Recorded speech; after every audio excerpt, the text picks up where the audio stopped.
Hello, I'm Deacon Bob. Welcome to Lessons for Freedom.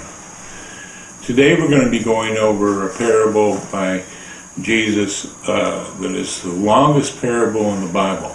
It's called the parable of the lost son, or the parable of the prodigal son. Whenever we look at a verse or a passage in the Bible, it's a really good idea to back up a few verses in order to get the situation that the parable was told in. So we're going to, the parable of the lost son is in Luke 15:11 through 32, but we're going to back up all the way to verse number 1, and we're going to find out why this parable was told. And we're going to find out that actually this parable is the third in a series of 3 parables. So let's start with going over verses 1 through 10 in Luke 15. One day many tax collectors and other outcasts came to listen to Jesus. The Pharisees and the teachers of the law started grumbling. "This man welcomes outcasts and even eats with them." So Jesus told this parable. "Suppose one of you has 100 sheep and loses one of them. What does he do? He leaves the other 99 sheep in the pasture and goes looking for the one that got lost until he finds it.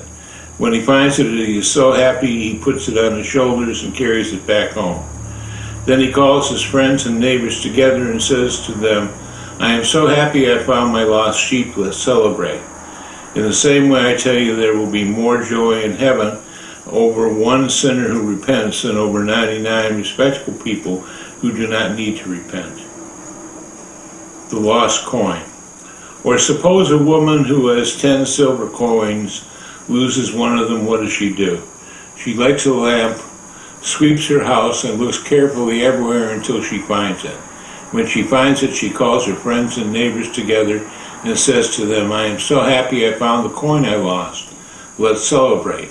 In the same way, I tell you, the angels of God rejoice over one sinner who repents. Now, in both of these parables, Jesus answers the question that is put out by the Pharisees and the Jewish leaders about why he is hanging out or associating with sinners and tax collectors. And he points out that in order to save the lost, he's going to have to associate with the lost.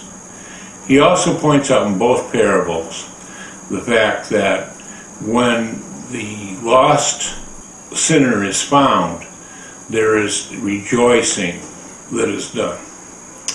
So there is a difference, however, between these two lost coins or lost sinners, as Jesus is explaining.